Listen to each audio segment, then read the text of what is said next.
Vamos a continuar con la ayuda de nuestro Dios con la serie que hemos titulado Conociendo la Palabra. La comenzamos hace 8 días. Vimos un panorama general de quién es que realmente trata la Biblia, la palabra de Dios, Cristo Jesús, nuestro Señor. Y dijimos que entonces íbamos a ver cada uno de los libros de la Biblia. Y es lo que quiero que hagamos empezando hoy con esta enseñanza en el libro de Génesis. Y esta enseñanza en particular la he titulado La palabra en el principio. Porque vamos a estar hablando del primer libro de la Biblia, es decir, que vamos a comenzar con lo que se conoce como Antiguo Testamento. Ahora, quisiera de pronto empezar a aclarar ese tipo de cosas, ya que vamos a ver básicamente todos los libros de la Biblia. Quizá algunas personas no entiendan esto, no lo conozcan, o quizá hasta tú y yo, que somos lectores y hasta conocedores de la palabra de Dios, demos las cosas por sentado, pero ¿por qué la Biblia tiene dos partes, Antiguo y Nuevo Testamento? Realmente eso lo han puesto los editores, eso ni siquiera debería existir. Si tú lees la Biblia desde Génesis hasta Apocalipsis, en ninguna parte dice que la palabra de Dios escrita se ha dividido en dos partes. Ni siquiera los autores del Nuevo Testamento dicen tal cosa. Pero digamos que se divide de esa manera. Los primeros 39 libros de la Biblia, desde Génesis hasta Malaquías, comúnmente se conocen como Antiguo Testamento, pero básicamente nos hablan de toda la historia de la redención del plan de Dios, desde que Dios creó el mundo hasta antes de Cristo Jesús venir a la tierra como hombre. Eso es lo que se conoce como Antiguo Testamento, desde Génesis hasta Malaquías, escrito más o menos en un periodo de unos 1100 años, desde el 1500 antes de Cristo aproximadamente hasta el 400 antes de Cristo. Y esos libros, como les decía, nos cuentan la historia de la redención, de la salvación, del propósito, del plan de Dios con la humanidad desde su creación hasta más o menos 400 años antes de que Jesucristo, el Hijo de Dios, el Salvador del mundo, viniera a este mundo. Y el Nuevo Testamento entonces es lo que se conoce como la historia de que este Salvador que se profetizaba, que se mostraba, que se vislumbraba en lo que se conoce como Antiguo Testamento, ahora ha venido al mundo nacido de una virgen, nacido en un pesebre. Y el Nuevo Testamento nos habla del nacimiento, la vida, obra, muerte, sepultura, resurrección, ascensión de Cristo Jesús, y cómo el plan que Él vino a cumplir en esta tierra se sigue desarrollando a través de su iglesia, y que un día Él regresará. No deberían existir esos famosos tales dos testamentos, pero es así como los editores han organizado lo que hoy nosotros conocemos como Biblia. Así que vamos a comenzar con el primer libro de la Biblia, que se llama Génesis. Precisamente la palabra Génesis significa principio. Pero ese nombre Génesis viene del griego, a pesar de que el Antiguo Testamento fue escrito en hebreo. ¿Por qué? Porque realmente estos libros no tenían título, no tenían nombre. Pero la cultura judía les daba el título o el nombre de la primera palabra con la que empezaba el libro.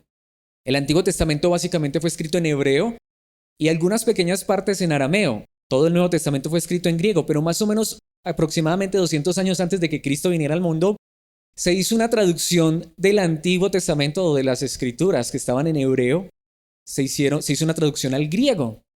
Y por eso es que en griego se utiliza la palabra Génesis, que significa principio. De allí es donde se toma el nombre de este primer libro de la Biblia, pero en el hebreo, realmente la primera palabra en hebreo es Bereshit, que también significa principio. Es decir, nuevamente que el nombre está tomado desde el idioma griego, no del hebreo. Así que vamos a ver Génesis, que significa principio. Vamos a ir al principio a ver la palabra de Dios en el principio, como es el título de esta enseñanza. Y antes de ir directamente ya al libro de Génesis, quisiera darles un panorama muy general del libro. Ese libro se puede dividir básicamente en dos secciones. Desde el capítulo 1 hasta el capítulo 11. Si lees los primeros 11 capítulos de la Biblia, de Génesis, el primer libro de la Biblia, te darás cuenta que en esos primeros 11 capítulos son lo que se conoce como el prólogo, como la introducción a todo lo que va a suceder en la narrativa de la Biblia y en esencia todo lo que sucede a lo largo y ancho de la historia, desde el principio hasta el final. ¿Qué nos muestran los primeros 11 capítulos? El principio de la creación, los primeros 2 capítulos, cómo Dios creó todas las cosas. En el capítulo 3, el principio de la maldad, el principio del pecado, cómo el hombre, Adán y Eva, los dos primeros seres creados que Dios puso en un jardín, se rebelaron contra Dios y pecaron. Y de ahí en adelante, cómo el caos empezó a reinar en el mundo. Tanto que luego, cuando llegas al capítulo 6, te encuentras con el famoso diluvio. Bueno, quizá antes hay otra historia muy particular y muy triste. Los dos primeros niños nacidos en esta tierra, el hijo mayor mata al hermanito menor. Es un caos, es una catástrofe. Y viene el diluvio y Dios acaba con la humanidad y rescata a 8 personas. Y luego vuelve y se pobla la tierra, pero llegamos, por ejemplo, al capítulo 11, la famosa Torre de Babel. Ahora la humanidad nuevamente está rebelada en contra de Dios. Ese es el principio de la Biblia, los primeros 11 capítulos. El panorama general. Podríamos decirlo de esta manera, resumirlo de esta manera. Dios creó al hombre perfecto, pero él se rebeló contra Dios. Y a partir de entonces las cosas van de mal en peor. Y aunque muchos dicen que Dios es un Dios de oportunidades, y hay un contexto en el que yo lo creo, pero a la vez la Biblia, y particularmente los primeros 11 capítulos, nos muestran que no importa cuántas oportunidades le dé Dios al hombre, el hombre siempre falla. Ahora, por causa de la caída de Adán y Eva, no importa cuántas veces Dios le dé la oportunidad al hombre de hacer las cosas correctas, el hombre siempre va de mal en peor. Ese es el panorama de la primera parte de Génesis. Y esto nos deja con una pregunta. ¿Va a dejar Dios que las cosas sigan así? Y ahí es donde llega la segunda sección principal de Génesis, los capítulos 12 hasta el 50, que nos cuentan que Dios no dejó las cosas así, sino que ahora Dios llama a una familia, particularmente a un hombre de quien toma una familia, Abraham, de Ur de los Caldeos, una ciudad pagana, una ciudad que no tenía en cuenta a Dios. Y Dios llama a este hombre y a partir del capítulo 12 es la historia de este hombre y su futura familia. Y cómo a través de este hombre y la descendencia de este hombre, los hijos de este hombre, Dios comienza un plan de salvación, de redención. Y esos capítulos restantes de Génesis son la historia de esa familia, cómo esa familia vive conflictos, dificultades. Pero ahora Dios ha sido el que nuevamente ha tomado las cosas en sus manos. Y por eso, a pesar del caos del hombre, Dios siempre está en control de todas las cosas y cumplirá su propósito. En esencia, ese es Génesis, lo he resumido. Pero quisiera que a través de un panorama general veamos 3 verdades fundamentales que la palabra de Dios nos enseña para que comprendamos cómo el primer libro de la Biblia, Génesis, nos habla desde el principio de la palabra de Dios, porque dijimos que el propósito principal es ver a Cristo aún allá. Y quiero que veamos cómo a través del mismo libro de Génesis, Cristo está latente, Él es el personaje principal. La Biblia, Génesis, aún nos habla de Cristo Jesús. Y vamos a ver esto en 3 puntos y el primero que quiero que veamos es el poder de la palabra. El poder de la palabra. No sé si alguna vez has escuchado esa frase, quizá tú mismo la creas, que las palabras tienen poder. ¿Alguien te ha dicho eso? Nuevamente, quizá aún tú lo creas. Yo quiero decir que la Biblia, y particularmente este libro de Génesis, nos enseñan que la palabra tiene poder. Nos muestran el poder de la palabra, pero no que las palabras tienen poder. Las palabras no tienen poder. Las palabras son vanas, son simplemente aliento. Es la palabra de Dios la que tiene poder. A muchas personas les han enseñado esto y si a ti te lo han enseñado, te lo digo con el corazón, con gracia y con amor y porque es lo que enseña la Biblia. Hay personas que son cristianas pero son agoreras y eso está mal. Porque les han enseñado de esta manera, que lo que tú digas, eso tú lo estás declarando y eso se cumple. Entonces hay personas cristianas que, por ejemplo, no les vayas a hablar de enfermedad o de muerte. No diga eso porque usted lo está declarando y se va a hacer realidad. Eso es mentira.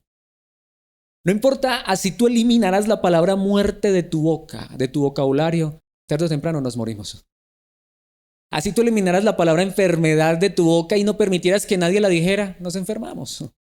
No, mis hermanos, nuestras palabras no tienen poder. Es la palabra de Dios la que tiene poder. Yo podría empezar aquí a repetir, no sé, carro, y voy a declarar carro, y me puedo desgastar la voz diciendo carro y no va a aparecer un carro. Pero hay gente que cree eso. Es que Dios nos dio poder. Eso es verdad en un contexto, pero eso no es cierto para que todo lo que nosotros digamos se haga realidad. Solo hay uno que cuando habla se cumple y ese es Dios.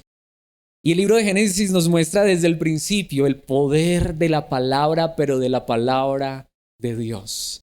Y quiero que veamos esto yendo al principio, al primer capítulo, primer libro de la Biblia. Génesis capítulo 1, versículos 1 al 3. Veamos estos 3 primeros versículos. Notemos lo que dice la palabra de Dios. En el principio. ¿En el principio de qué? De la creación, porque en el principio Dios creó los cielos y la tierra. Hay personas que se han hecho esta pregunta, no sé si tú te la hayas hecho. ¿Quién creó a Dios? Esa pregunta no es correcta. Por definición, Dios es un ser que no tiene principio ni fin. Por definición, Dios significa autoexistente. Por definición, Dios significa un ser supremo y soberano que es eterno. Porque si Dios tuviera un creador, entonces no sería Dios. El que creó a Dios sería el verdadero Dios.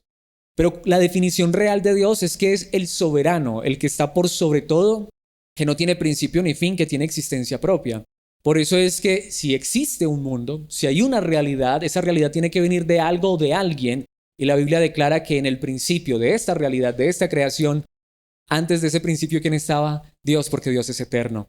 En el principio Dios creó los cielos y la tierra, pero esta es la pregunta. ¿Cómo creó Dios todas las cosas? Versículo 2. La tierra no tenía forma y estaba vacía. Me encanta esta traducción.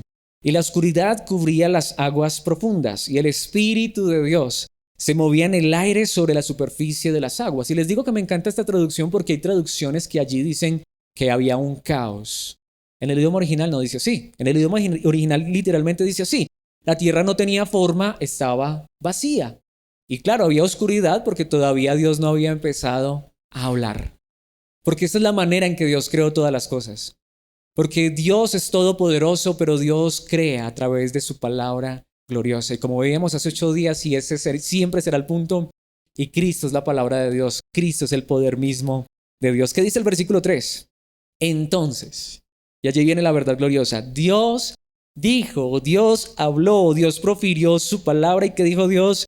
Que haya luz. ¿Y qué aconteció? Y hubo luz. ¿Quién es el que puede? Ahí sí digo yo, si Dios quisiera darme un carro, él sí podría decir que aparezca un carro y aparecería. De eso sí estoy seguro. Pero Dios no quiere darme un carro, aunque podría dármelo. Dios ha querido darme algo más grande.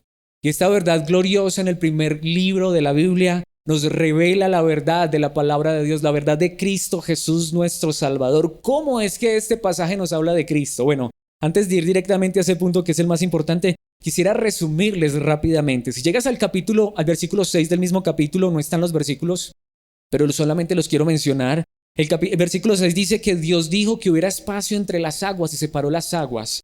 En el versículo 11 dice que Dios dijo que la tierra produjera vegetación y la tierra produjo vegetación. En el versículo 14 dice que Dios dijo que hubiera luces en el cielo y hubo luces en los cielos.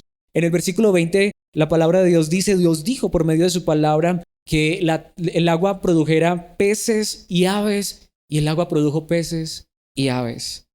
En el versículo 22 dice que Dios bendijo la creación y la creación fue bendita. En el versículo 24 dice que la tierra produjo animales porque Dios habló. El versículo 26 dice, y aquí viene una verdad hermosa, aun cuando Dios fue a crear al hombre, ¿sabe qué hizo? Habló y dijo, hagamos al hombre. En el versículo 28 lo bendijo para que se fructificara y se multiplicara. En el versículo 29 les ordena por medio de su palabra, coman de todos los árboles del huerto. Dios hizo este universo maravilloso con el poder de su palabra. Si llegamos al capítulo 2, el versículo 18 nos dice que Dios es bueno con el hombre. ¿Y saben por qué? Porque Él dijo, no es bueno que el hombre esté solo. ¿Y qué hizo? Le dio una esposa. Entonces notemos que es la palabra de Dios la que tiene poder. Pero les hacía la pregunta, ¿y cómo esto nos habla de la palabra de Dios? De Cristo Jesús. ¿Cómo la palabra de Dios escrita? ¿Cómo los 2 primeros capítulos de la Biblia nos hablan de Cristo Jesús? Porque Dios habló y todo fue creado. Como veíamos hace 8 días, ¿quién es la palabra de Dios? Jesucristo. ¿Qué nos está diciendo los primeros 2 capítulos de la Biblia? No tenemos que venir aquí a hacer lo que muchos nos han enseñado. Porque nuestras palabras tienen poder, entonces decretemos. Decrete usted, declare que va a ser sano. Declare que Dios le va a dar ese negocio. Declare que Dios va a hacer ese milagro. Declare que Dios le va a solucionar ese problema. Eso es maneras en las que engañan a las personas. Dios puede hacer todas esas cosas, pero no porque tú y yo las declaremos, sino si es su voluntad. Pero ¿saben que sí nos llama la palabra de Dios? A declarar la verdadera palabra de Dios, a Cristo Jesús. Quiero que ahora vayamos a un pasaje del Nuevo Testamento y veamos cómo uno de los hombres de Dios, Pablo, utilizó este mismo pasaje del Antiguo Testamento para mostrarnos la verdad de Cristo Jesús. Quisiera que ahora sí fuéramos a la segunda carta a los Corintios, capítulo 4, versículos 6 al 7, y veamos lo que el apóstol Pablo nos dice. Versículo 6, pues Dios, quien dijo que haya luz en la oscuridad. Lo acabamos de leer. ¿Dónde está ese versículo? Génesis capítulo 1, versículo 3. ¿Por qué Pablo no dice, hermanos, vayamos a Génesis capítulo 1, versículo 3? Porque en esa época la Biblia no estaba dividida en capítulos y versículos. Eso es algo muy reciente. Pero aquí Pablo está citando literal el primer capítulo de la Biblia. ¿Y qué está diciendo Pablo? Pues Dios, quien dijo que haya luz en la oscuridad, notemos esta verdad tan maravillosa, hizo que esta luz brille en nuestro corazón para que podamos conocer la gloria de Dios que se ve en el rostro de Jesucristo. Es glorioso. El apóstol Pablo utiliza el primer capítulo de la Biblia para hablarnos de Cristo Jesús. ¿Saben qué nos dice el apóstol Pablo? ¿Se imaginan ustedes ese momento cuando aquí no había nada? Donde en el universo no había una sola estrella, una sola luz. Y Dios dijo, sea la luz, y apareció la luz. ¿Se imaginan ese momento cuando Dios dijo que hubiera estrellas en el firmamento y aparecieron las estrellas? ¿Se imaginan ustedes ese momento cuando Dios empezó a hablar y a ordenar todo y el Espíritu de Dios se movía en esa creación y la palabra, Cristo mismo, producía todas las cosas? ¿Le hubiera gustado a usted estar en ese momento, viendo esa maravilla? Hay un milagro más grande que ver eso.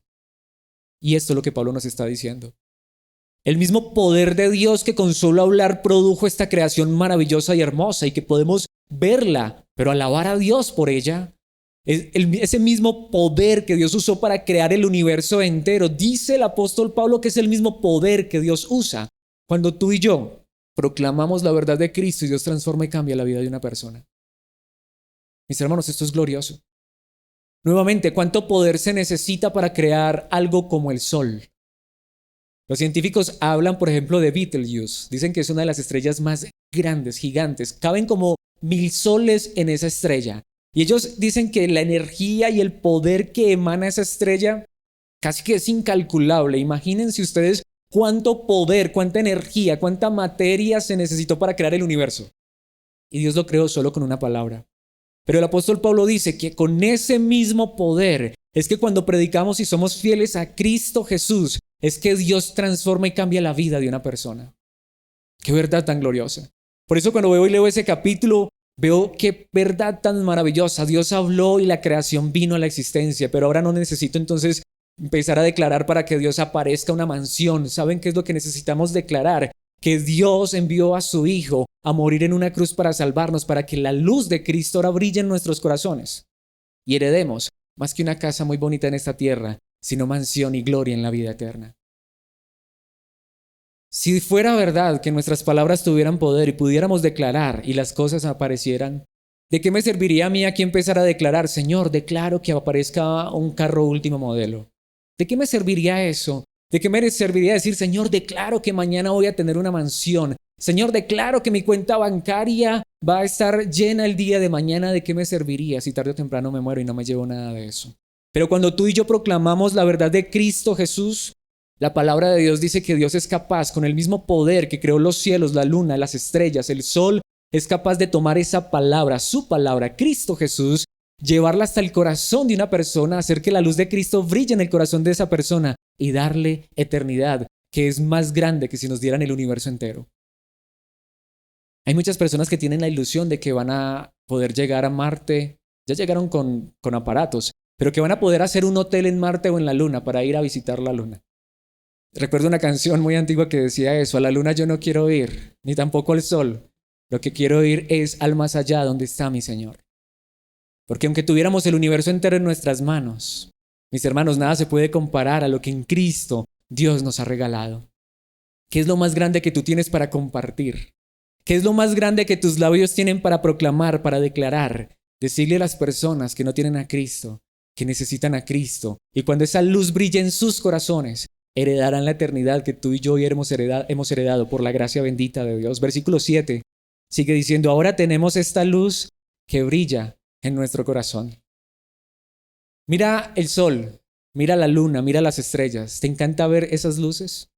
Hay una luz más brillante en tu corazón si has creído en Cristo Jesús nuestro Señor.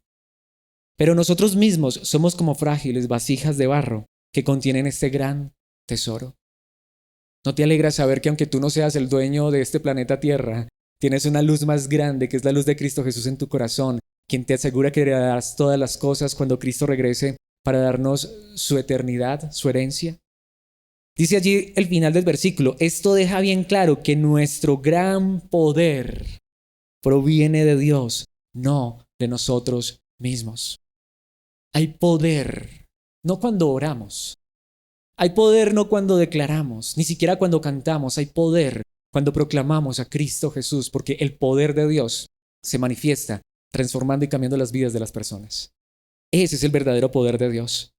Mis hermanos, no podemos ir a ninguna parte de la Biblia sin ver a Cristo Jesús. Si vamos al primer capítulo de la Biblia, allí está Cristo Jesús, la palabra de Dios que crea todas las cosas y que hace nuevas criaturas de ti y de mí, hijos de Dios. Esto nos lleva precisamente al segundo punto, y es el rechazo de la palabra. Y aquí quiero decir esto con todo el corazón y con toda convicción. ¿Cuál es el peor pecado del mundo? ¿Cuál es el primer pecado y el pecado que se repite una y otra vez? El rechazo a la palabra. Muchas personas han intentado ir al capítulo 3 de Génesis y decir cuál fue el pecado que cometieron Adán y Eva. Muchos han dicho que el pecado que cometieron Adán y Eva fue desobediencia. Pero la pregunta es, ¿desobediencia a qué o quién? ¿Cuál fue el primer pecado que cometieron los seres humanos y sigue siendo el pecado que se comete todos los días, todo el tiempo? Rechazar la palabra de Dios. ¿Qué fue lo que Adán y Eva desobedecieron? La palabra de Dios. ¿Qué fue lo que Adán y Eva hicieron? Rechazaron la palabra de Dios. Quiero decirlo de esta manera. Aún tú y yo, si dijéramos creer en Dios, pero no aceptáramos la verdad de la palabra de Dios, estamos rechazando a Dios. Hay muchas personas que dicen esto, quizá tú lo has dicho alguna vez. Es que yo creo en Dios a mi manera. Eso es mentira. Nadie puede creer en Dios a su manera, porque entonces está creando un Dios en su propia imaginación, un Dios a su propio amaño, a su propio acomodo. Hay personas que dicen que creen en Dios y no conocen para nada la palabra de Dios. Entonces, ¿qué Dios es ese? Mis hermanos, rechazamos a Dios cuando rechazamos su palabra. Rechazamos a Dios cuando rechazamos a Cristo. Rechazamos a Dios cuando rechazamos las Escrituras. ¿Cuántos de nosotros hemos dicho que creemos en Dios y ni conocemos la Biblia? ¿Cuántos de nosotros hemos dicho que creemos en Dios y venimos de quizás círculos religiosos donde nos han enseñado que la Biblia básicamente es un adorno en la casa? Porque ni los que predican ni los que enseñan ni siquiera utilizan la Biblia. ¿No es verdad? Mis hermanos, notemos lo que nos enseña la palabra de Dios. Vayamos a Génesis capítulo 2, versículos 16 y 17. Versículo 16, pero el Señor Dios le advirtió. Cuando Dios creó a Adán, le advirtió esto. Le dio su palabra. Puedes comer libremente del fruto de cualquier árbol del huerto. Versículo 17, excepto del árbol del conocimiento del bien y del mal. Si comes de su fruto, sin duda morirás. ¿Qué fue lo primero que hizo Adán y Eva? ¿Qué hicieron Adán y Eva? Comieron del fruto prohibido. Saltemos al capítulo 3. Vayamos al caos que causó esta gran desobediencia, que en esencia es el rechazo a la palabra de Dios. Génesis capítulo 3, versículos 1 al 5. Versículo 1. La serpiente era el más astuto de todos los animales salvajes que el Señor Dios había hecho. Detengámonos allí y veamos esta primera parte. Hay un ser que aparece en escena y es una criatura de Dios. Pero ¿qué sigue diciendo el versículo? Cierto día le preguntó a la mujer, ¿de veras Dios les dijo que no deben comer del fruto de ninguno de los árboles del huerto? ¿Sí notamos por dónde empezó el pecado? Por una tergiversación de la palabra de Dios. Acabamos de leer el capítulo 2 en el versículo exacto donde Dios le dijo al hombre, ¿qué le dijo Dios al hombre? Puedes comer de cualquier árbol. Puedes deleitarte en todos los árboles del huerto, excepto en uno. Ese no me lo tocas. Bueno, de hecho no fue lo que dijo. De ese no comes. Pero la serpiente dice, ¿en serio? ¿De veras Dios les dijo que no deben comer del fruto de ninguno de los árboles del huerto? ¿Es eso verdad? ¿Qué dice el versículo 2? Claro que podemos comer del fruto de los árboles del huerto, contestó la mujer. Pero el versículo 3 nos dice algo bien interesante. Es solo del fruto del árbol que está en medio del huerto del que no se nos permite comer.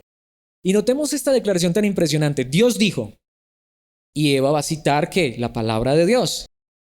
Y aquí quiero aclarar algo, porque se entiende por los primeros 2 capítulos que cuando Dios le dijo a Adán que no comiera, Eva no estaba. Dios todavía no había creado a Eva. Así que ¿quién le enseñó a Eva? Adán. Y notemos lo que Eva le dice a la serpiente, la segunda parte del versículo 3. Dios dijo, no deben comerlo. ¿Dios dijo eso? Sí. Ni siquiera tocarlo. ¿Dios dijo eso? No. Dios en ninguna parte dijo, ese árbol ni lo toquen. Ahorita yo dije, pero no es verdad. Dios no dijo eso. Dios no dijo ese árbol ni lo miren. No, solo no lo coman. Y allí notamos que ya hay un conflicto. Es a veces lo que sucede con las personas. Hay muchos que lo que hacen es añadirle a la palabra o quitarle a la palabra. Hay muchos que te dicen, eso es pecado, y tú lees la Biblia y no encuentras pecado por ningún lado. Hay personas que me han dicho esto, literal me lo han dicho de esta manera.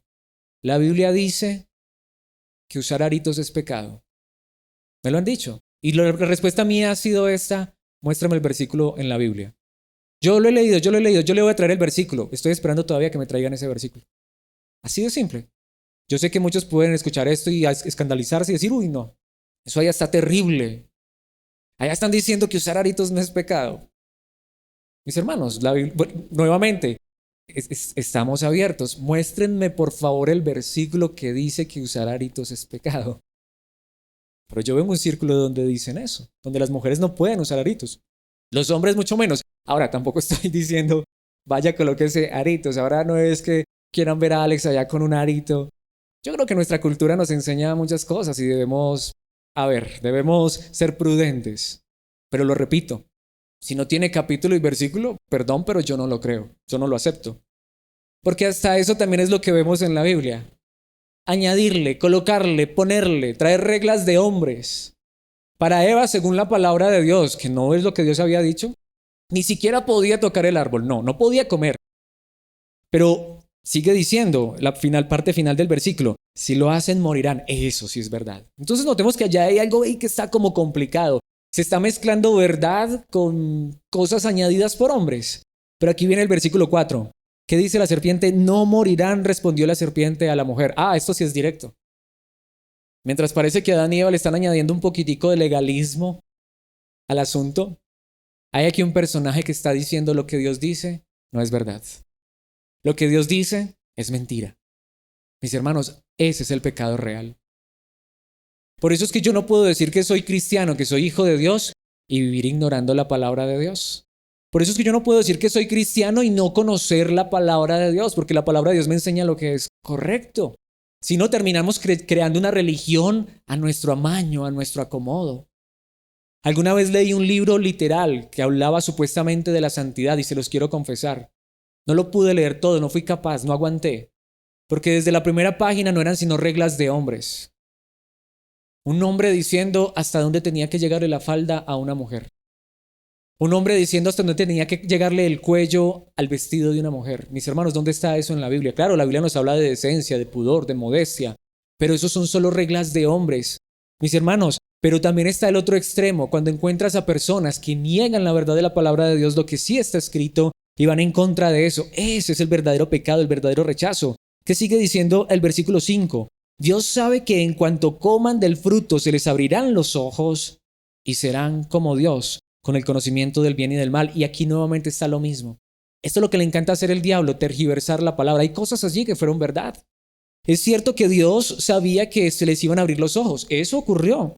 Es cierto que ellos tuvieron conocimiento del bien y del mal. Era verdad porque el mismo árbol se titulaba o se llamaba el árbol del conocimiento del bien y del mal. Pero lo que les dijo es, pero no morirán, serán como Dios. Eso sí era mentira. Muchas personas quieren ver al diablo con cachos y cola, ¿cierto? ¿Saben dónde está el diablo? Torciendo la palabra. Si hay alguien que sabe de Biblia y se la sabe al derecho y al revés, es el diablo. Pero ¿saben qué le encanta hacer a él? Torcer la palabra, tergiversarla. Mis hermanos, allí comenzó el verdadero caos, el verdadero conflicto. Y todos conocemos la historia. Comieron del árbol y vino el problema. Como les decía al principio, vayamos al capítulo 4, versículo 7. Los dos primeros hermanitos ahora están peleando, se dice el versículo 7. Serás aceptado si haces lo correcto. Dios le está hablando a Caín. Pero si te niegas a hacer lo correcto, entonces ten cuidado. El pecado está a la puerta, al acecho y ansioso por controlarte, pero tú debes dominarlo y ser su amo. Dios sabía lo que estaba pensando Caín. Estaba tramando matar a su hermano. ¿Qué hizo Dios? Le habló. ¿Qué hizo Caín? Rechazó la palabra de Dios. ¿Qué hizo Caín? Fue y mató a su hermano. Cuando llegamos al capítulo 6 de Génesis, versículo 5, dice la palabra de Dios: el Señor vio que la magnitud de la maldad humana en la tierra y que todo lo que la gente pensaba o imaginaba era siempre y totalmente malo. ¿Saben por qué? Porque ya no tenían en cuenta a Dios, porque no les importaba a Dios. Y eso no significaba que esta gente no creía en Dios. Ellos sí creían en Dios, ellos sabían que Dios era real, que Dios existía, pero ellos no querían tener en cuenta la verdad de Dios y hasta sus pensamientos no estaban puestos en Dios, sino en contra de lo que Dios enseñaba. Y ahí es donde viene el diluvio y Dios acaba con todo ser humano. Luego levanta una nueva creación. Pero ¿qué sucede con ellos? Génesis capítulo 11, versículo 4. Entonces dijeron, miremos lo que dijeron estos hombres: vamos, construyamos una gran ciudad para nosotros con una torre que llegue hasta el cielo. Eso nos hará famosos y evitará que nos dispersemos por el mundo entero. ¿Por qué ellos quisieron hacer esta torre?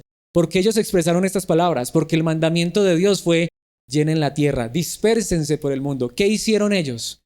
Lo contrario a lo que Dios dijo. Esa es la realidad. Por eso aquí quiero declarar una verdad que es muy importante. No es solo creer en Dios, es creerle a Dios. Yo puedo decir que creo en Dios. Millones de personas dicen: claro, yo creo en Dios, en el mismo Dios tuyo. Pero ¿le creen a Dios? ¿Creen lo que Dios dice en su palabra? ¿Aceptan lo que Dios dice en su palabra? ¿Quieren vivir conforme a lo que Dios enseña en su palabra? Aunque crean en Dios, están rechazando a Dios. Por eso veamos, por ejemplo, lo que dice la primera carta a los Corintios, capítulo 1, versículos 23 y 24. Entonces, cuando predicamos que Cristo fue crucificado, y aquí es donde vemos a Cristo en esa verdad gloriosa, los judíos, que en el contexto eran personas religiosas que se sabían la Biblia y creían en Dios.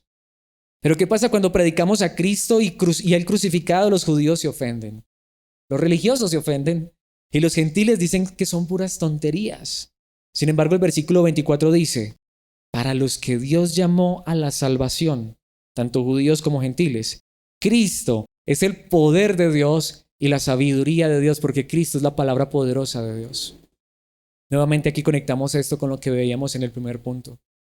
Solamente hay poder en nuestras vidas cuando creemos en Cristo Jesús.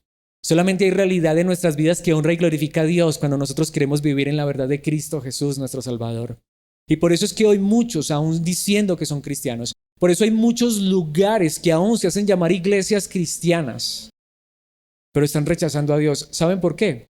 Porque están utilizando la palabra de Dios escrita no para mostrar a Cristo, sino para utilizarla para su propia conveniencia. Y eso es lo que ha hecho más bien el diablo: utilizar la palabra de Dios para decirle al hombre: aprovéchate de esa palabra de Dios. Pero la palabra de Dios es para honrar a aquel Dios que nos dio la palabra.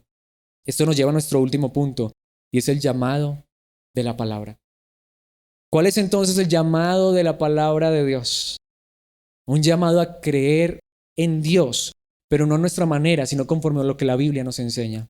Un llamado a confiar en la palabra de Dios, es decir, a confiar en Cristo Jesús, nuestro Salvador. Mis hermanos, Génesis 3 es el rechazo de Adán y Eva de la palabra de Dios. Génesis 4 es el rechazo de Caín a la palabra de Dios. Génesis 6 es el rechazo del hombre entero, de toda la humanidad, a la palabra de Dios. Génesis 11 es nuevamente el rechazo de una nueva creación que Dios hizo de la palabra de Dios.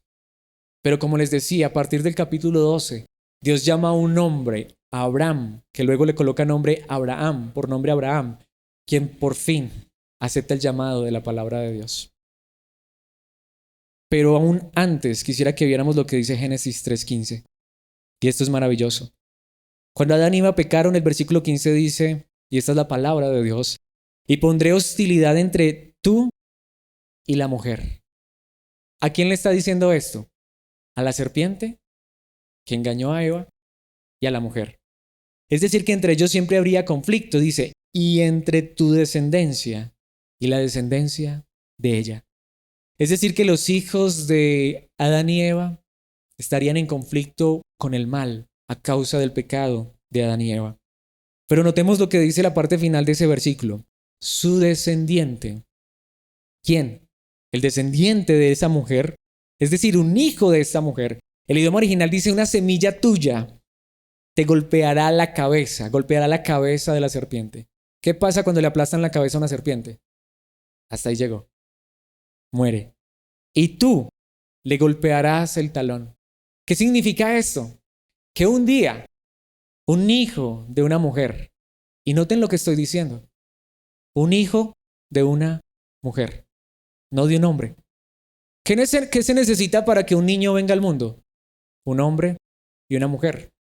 Pero ¿a quién le dio Dios esta promesa? A una mujer. No se la dio a Adán, se la dio a Eva.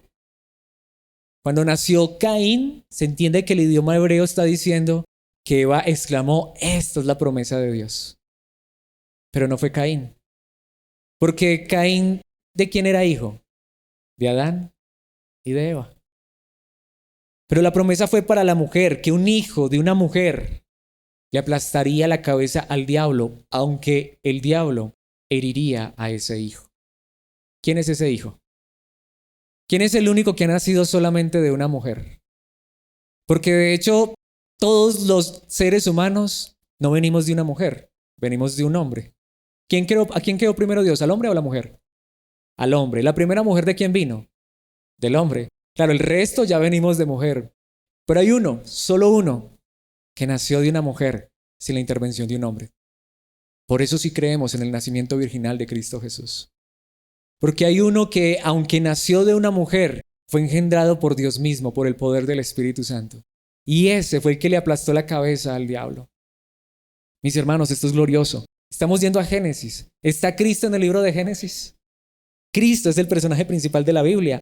Por eso vayamos a Mateo capítulo 4, versículos 5 al 7. Porque notemos que aquí empieza esta guerra a muerte. Después el diablo lo llevó a la santa ciudad Jerusalén. ¿A quién? A Jesús, el hijo, el descendiente de la mujer, el prometido, al punto más alto del templo. Y notemos lo que dice el versículo 6. Y dijo, si eres el hijo de Dios. ¿Y era el hijo de Dios? Por supuesto, pero no, si vemos cómo es que trabaja el diablo se le apareció con cachos y cola. ¿Saben a qué se le apareció el diablo? A decirle, tú eres el hijo de Dios. Como a veces muchos dicen, usted es hijo de Dios, ¿por qué tiene que vivir problemas y dificultades? Si eres el hijo de Dios, tírate desde allá, desde esa cúspide, y veamos lo que hace el diablo. ¿Qué hace? Cita las escrituras. Pues las escrituras dicen, y allí le va a citar literalmente el Salmo 91, Él ordenará a sus ángeles que te protejan y te sostendrán con sus manos para que ni siquiera te lastimes el pie con una piedra. Jesús, ¿tú eres el Hijo de Dios? Si eres el Hijo de Dios, entonces que se cumpla la palabra de Dios en ti. Que tu Padre cumpla la palabra. ¿Cuántas personas hoy hasta predican en nombre de Dios de esa manera? Si tú eres hijo de Dios, tú no tienes por qué vivir problemas. Eso no es la palabra de Dios. Esa es la misma voz del diablo. Si tú eres hijo de Dios, tú no tienes por qué estar pasando esa enfermedad. Eso es que estás en pecado. Eso es que te hace falta fe. ¿En serio? Esa es la misma voz del diablo. Pero lo escuchas de líderes que se hacen llamar cristianos. Son instrumentos del mismo Satanás, porque esa es la manera en que actúa Satanás. Claro, te cita Biblia, pero solo los pasajes a conveniencia. Pero ¿qué le responde Jesús en el versículo 7? Jesús le respondió, me vas a citar Biblia, yo no solamente me la sé, aquí está la palabra de Dios viva. Las escrituras también dicen, no pondrás a prueba al Señor tu Dios. Qué verdad tan gloriosa. ¿Qué pasó con el primer hombre y la primera mujer en Edén? Apareció el diablo y los engañó, los hizo dudar de la palabra de Dios. ¿Qué sucedió luego en un desierto? El segundo Adán, el verdadero Hijo de Dios, ahora está siendo atacado de la misma manera por el mismo diablo, cuestionando las escrituras, cuestionando la palabra de Dios. Pero ¿saben qué hace la palabra viva de Dios? Cristo Jesús le cita las escrituras correctamente y le dice, no pondrás a prueba al Señor tu Dios. ¿Qué hizo Cristo Jesús? Pasó la prueba allá en ese desierto. Por eso que dice Hebreos capítulo 2, versículo 14. Debido a que los hijos de Dios son seres humanos, hechos de carne y sangre, el Hijo, y allí Hijo está con mayúscula porque está hablando de Cristo Jesús, también se hizo de carne y sangre, y esa traducción es perfecta. No es que el Hijo es de carne y sangre. Hay muchas personas que han dicho que el Hijo es la carne, la humanidad de Jesús. Perdón, la humanidad de Dios, eso es falso. La Biblia dice es que el Hijo, como ya lo vimos, que estaba en el principio con el Padre, se hizo, tomó, se vistió de carne y sangre. Muchos explican de esta manera y no es verdad, es una herejía, es una mentira, que el Hijo es la humanidad de Jesús. que la divinidad de Jesús es el Padre. Eso no está en ninguna parte en la Biblia. Es una herejía. Lo digo con el corazón. Lo que la Biblia dice es que el Hijo, que vino desde el mismo cielo, siendo Dios, porque Dios no tiene cuerpo, el Hijo fue el que vino y tomó de carne y sangre. Se hizo hombre, pues solo como ser humano podía morir y solo mediante la muerte, allí está cumplida la promesa de Génesis 3:15, podía quebrantar el poder del diablo, quien tenía el poder sobre la muerte. Mis hermanos, ¿quién es el que ha aplastado la cabeza del diablo? Cristo Jesús, el Hijo de Dios, que vino como hombre a hacer lo que Adán y Eva no pudieron hacer, a hacer lo que Caín no pudo hacer, a hacer lo que ningún ser humano nacido de hombre y mujer pudieron hacer. Mis hermanos, Cristo es la verdad de Dios. Romanos capítulo 5, versículos 17 al 19. Esta verdad es preciosa. Pues el pecado de un solo hombre, dice el apóstol Pablo, Adán. ¿Qué está citando el apóstol Pablo? Génesis capítulo 3. Hizo que la muerte reinara sobre muchos. ¿Sabes por qué nos morimos tú y yo? Por lo que hicieron Adán y Eva. Es por esto que aún los niños se mueren. Consecuencias del pecado de Adán y Eva. Ahora alguien dice, ¿pero por qué Dios permite eso? Pero notemos lo que dice la palabra de Dios. Pero aún más grande es la gracia maravillosa de Dios y el regalo de su justicia, porque todos los que lo reciben, y está hablando de Cristo, la gracia maravillosa, vivirán en victoria sobre el pecado y la muerte por medio de un solo hombre, Jesucristo. Dios no dejó las cosas tan terribles allá como con Adán y Eva. Porque ahora Dios llamó a un hombre, Abraham, y le prometió que tendría un hijo. Y después ese hijo tuvo otros 2 hijos, y después uno de esos hijos tuvo 12 hijos. Y a través de esa línea, de esa descendencia, un día llegó el Salvador, el Cristo, Cristo Jesús, a salvarnos de la maldición que nos causó el pecado de Adán y Eva. Y el versículo 18 dice, así es, un solo pecado de Adán trae condenación para todos. En Adán todos estamos condenados, pero aquí viene esta verdad gloriosa, gracia maravillosa. Pero un solo acto de justicia de Cristo trae una relación correcta con Dios y una nueva vida para todos. Lo que hacía Pablo era ir a Génesis y decirles, ¿saben por qué este caos? Culpa de Adán. Pero ¿saben una cosa? Dios no dejó las cosas así. Dios envió a un segundo Adán, a un verdadero Adán, en representación nuestra, y él sí pasó la prueba. Él no se dejó engañar del diablo, él nunca pecó, él nunca falló, pero fue una cruz para salvarte a ti y a mí. Y ahí es donde hago la pregunta, ¿has creído en Cristo Jesús para salvación? Ese es tu regalo más grande, más glorioso. Versículo 19, por uno solo que desobedeció a Dios. Es simple, muchos pasaron a ser pecadores. Cuando nace un pequeño bebé, nació un pecador en potencia. ¿Por qué? Porque esa fue la herencia que nos dejaron Adán y Eva. Pero dice el versículo, pero por uno solo que obedeció a Dios. ¿Quién es ese uno solo? Jesucristo. Muchos serán declarados justos. Esta es la verdadera declaración de la palabra de Dios que tú y yo debemos hacer. Por eso quiero que veamos a la historia que les decía, no podemos pasarla por alto. Vayamos a Génesis capítulo 12, versículos 1 al 3. Notemos lo que la palabra de Dios dice. El Señor le había dicho a Abraham, deja a tu patria y a tus parientes y a la familia de tu padre y vete a la tierra que yo te mostraré. Y si conoces la historia y si quieres leerte todo Génesis, ¿qué hizo Abraham? Dejó su patria, dejó su parentela y fue hacia donde Dios le mostraba. Y déjenme decirles, eso fue dejarlo todo atrás. Versículo 2, pero notemos la promesa de Dios. Haré de ti una gran nación. Te bendeciré y te haré famoso y serás una bendición para otros.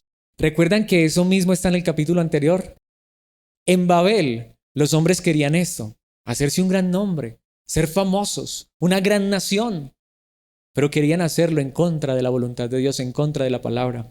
Pero aquí hay un hombre que Dios le dice, mira, si tú crees en mí y obedeces mi llamado, yo voy a hacer de ti una gran nación. Yo te voy a bendecir, yo te voy a hacer famoso y vas a ser una bendición para otros. Pero eso viene ¿de dónde? De la verdadera palabra de Dios. Pero aquí es donde viene la pregunta, ¿cómo lo hizo Dios? Este hombre, cuando Dios le dijo esto, tenía aproximadamente unos 75 años. Ya estaba viejo. Y no tenía hijos porque su esposa era estéril. ¿Cómo es que iba a ocurrir esto? Pero mis hermanos, Dios no falla. Versículo 3. Bendeciré a quienes te bendigan y maldeciré a quienes te traten con desprecio. Y aquí está esta bendición maravillosa. Todas las familias de la tierra serán bendecidas por medio de ti. Pregunto, ¿cómo llegó esta bendición? Pasaron y pasaron los años y Abraham nada que tenía hijos. Pero en el capítulo 15, versículo 6 de Génesis, Dios se le aparece a Abraham y le promete un hijo. ¿Y qué dice la palabra de Dios? Y Abraham creyó al Señor y el Señor lo consideró justo debido a su fe. Este hombre, a pesar de que las cosas no iban bien, él decía, pero yo creo y yo confío en Dios. Pero ¿saben qué es lo glorioso? Llegó un momento en que él tuvo un hijo, a la edad de 100 años. Sí, Dios puede hacer ese tipo de cosas. Lo interesante es que este hijo, y toda esa historia está en Génesis, este hijo llamado Isaac, se casó con Rebeca. Y adivinen qué, al igual que su madre, Rebeca también era estéril. Pasaron 20 años, pero ahora Dios les regaló no solo uno, sino dos hijos, mellizos, Jacob y Esaú. Pero de esos dos, Dios eligió a Jacob. Jacob tuvo 12 hijos. De esos 12 hijos, Dios eligió a Judá. Y cuando Jacob ya estaba muy anciano y bendijo a sus hijos, notemos lo que dice Génesis 49:10. Estas son las palabras de Jacob a Judá. El cetro no se apartará de Judá. Es decir, el cetro es la manera de expresar reinado, gobierno, poder, ni la vara de mando de sus descendientes. Y esta verdad es preciosa. Hasta que venga aquel a quien le pertenece, aquel a quien todas las naciones honrarán. ¿Saben ustedes que un día un descendiente de Judá, de Jacob, de Isaac, de Abraham, vino para cumplir esto? Cristo. Cristo es de la tribu de Judá. Cristo es el descendiente de la mujer. Cristo es aquel en quien se cumplen las promesas a Abraham. Vayamos a Gálatas capítulo 3 versículos 5 al 7. Pablo lo dice de esta manera, está tomando todas estas historias. Dice el versículo 5, vuelvo a preguntarles, ¿acaso Dios les da el Espíritu Santo y hace milagros entre ustedes porque obedecen la ley?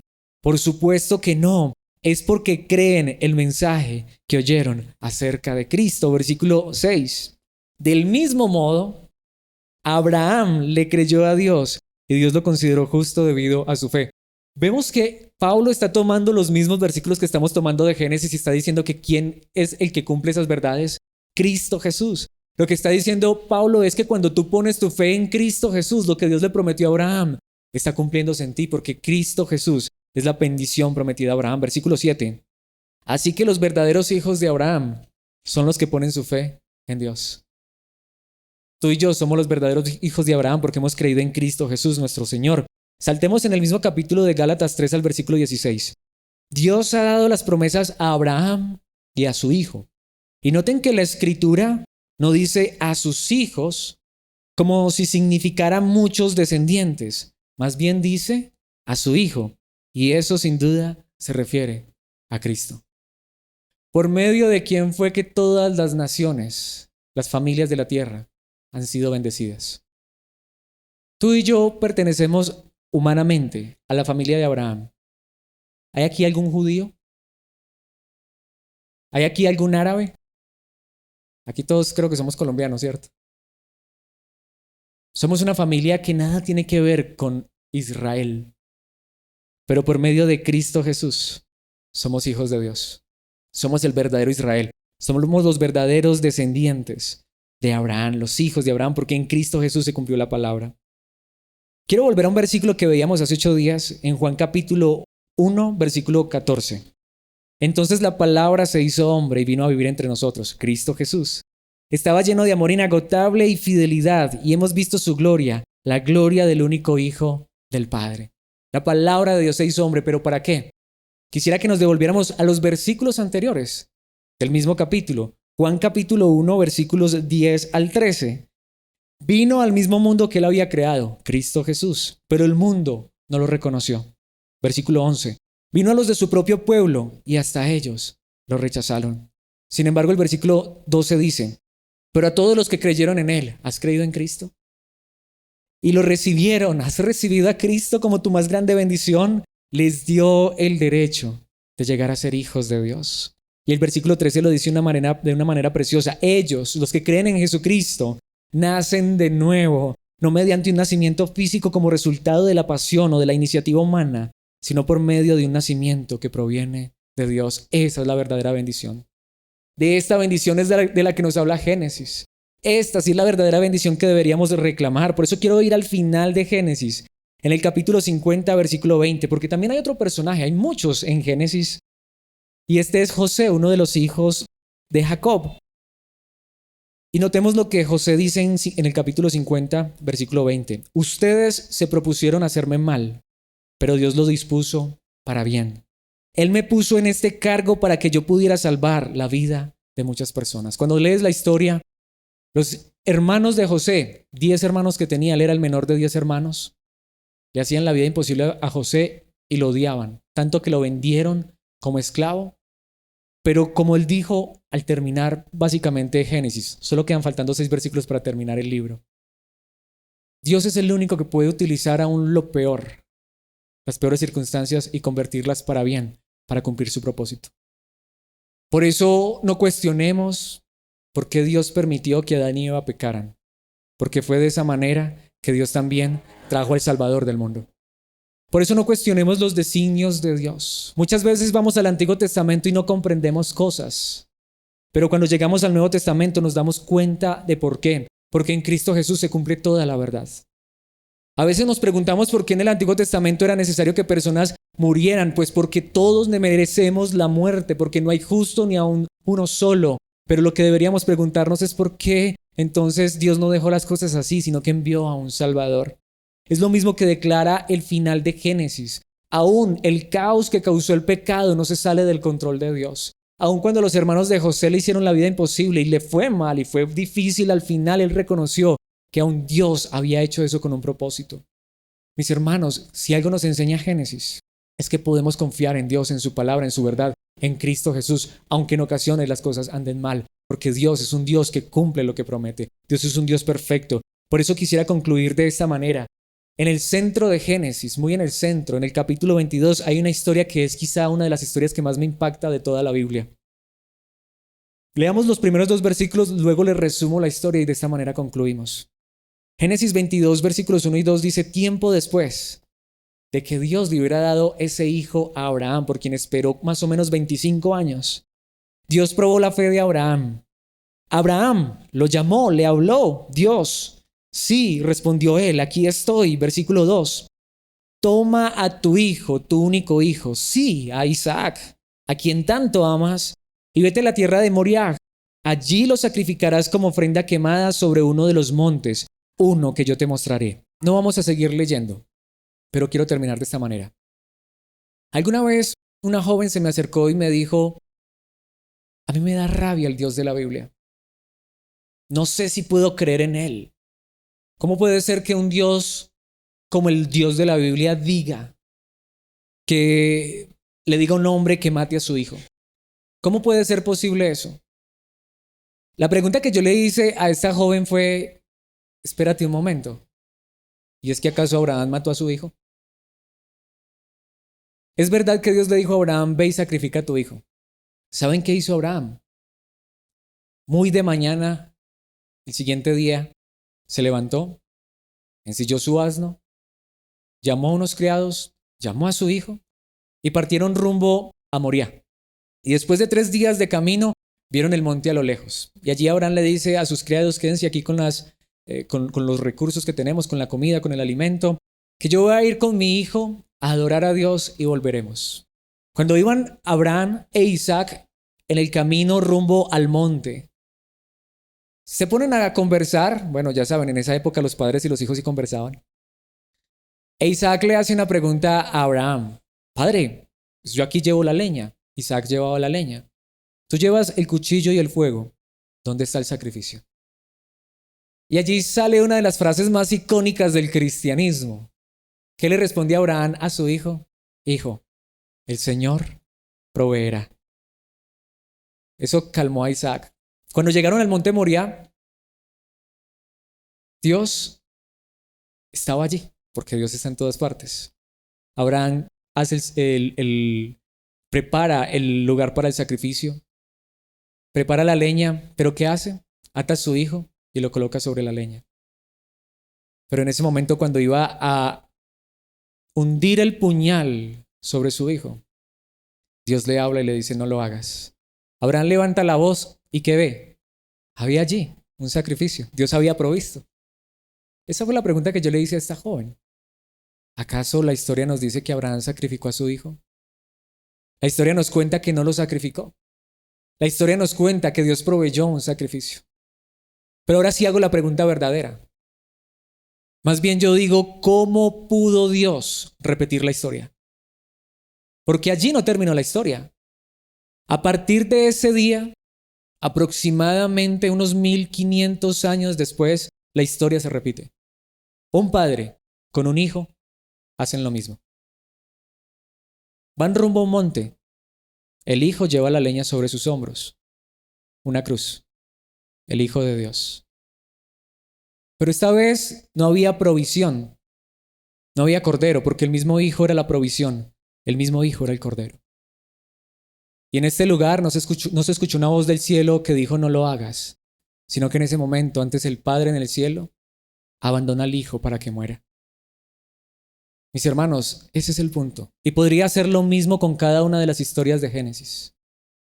Pero he escogido esta porque nos recuerda que aún la palabra en el principio nos habla de Cristo. No, Abraham no sacrificó a Isaac, pero el Padre de la gloria sí sacrificó a su Hijo, para que tú y yo, si creemos en Cristo, seamos hijos de Dios y tengamos vida eterna.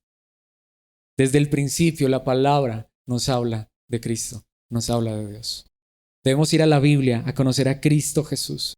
Este es el verdadero poder de Dios. No hay una obra más grande que la que Cristo ha hecho por nosotros. Cristo es aquel de quien hablan las Escrituras, aún desde el principio. Quisieras darle gracias a Dios por esa palabra bendita que nos rescató, que nos salvó. Padre nuestro que estás en los cielos, eterno Dios. Gracias por tu palabra escrita, pero mayor aún, gracias porque te enviaste a tu propio Hijo, tu palabra, a hacer lo que no podíamos hacer. Gracias, Padre Celestial, por enviar a tu Hijo a hacer lo que Adán no pudo hacer, pasar la prueba y regalarnos la vida eterna. Gracias, Padre, porque aunque Adán nos heredó la muerte, en Cristo nos das una herencia de vida eterna. Gracias, Padre Celestial, porque Caín no pudo dominar su pecado y mató a su hermano, y la sangre de Abel clamó por justicia. Pero gracias porque enviaste a tu Hijo a morir en una cruz, cuya sangre no clama por justicia, sino que satisface tu justicia y nos salva. Gracias, Padre, por haber llamado a Abraham, pero a través de él, de Isaac, de Jacob y de Judá, enviar a tu Hijo, tu amado Hijo. Gracias, Padre, porque esa promesa que le hiciste a Eva en el jardín cuando ella pecó y estaba desnuda y llena de vergüenza, esa promesa de que un día un descendiente, un hijo de ella, le aplastaría la cabeza al diablo, se ha cumplido por medio de tu amado Hijo, quien siendo tu Hijo eterno, quien siendo Dios mismo, se vistió de carne y sangre y nació de una mujer, de la Virgen María, para venir a darnos el más grande regalo, en esa cruz aplastarle la cabeza al diablo y darnos salvación y vida eterna.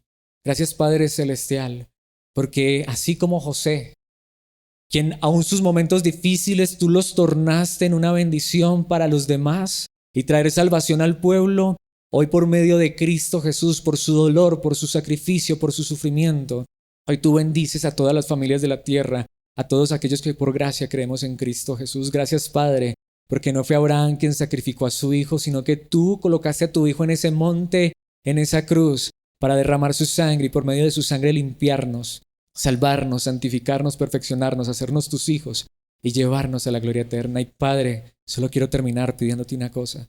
Permítenos que no importa a dónde vayamos en tu palabra escrita, Cristo sea la luz que brilla en nuestros corazones, para que tu poder se glorifique y se perfeccione en las vidas aún de aquellos que no te conocen. En Cristo Jesús te lo pedimos, Padre amado. Amén y amén.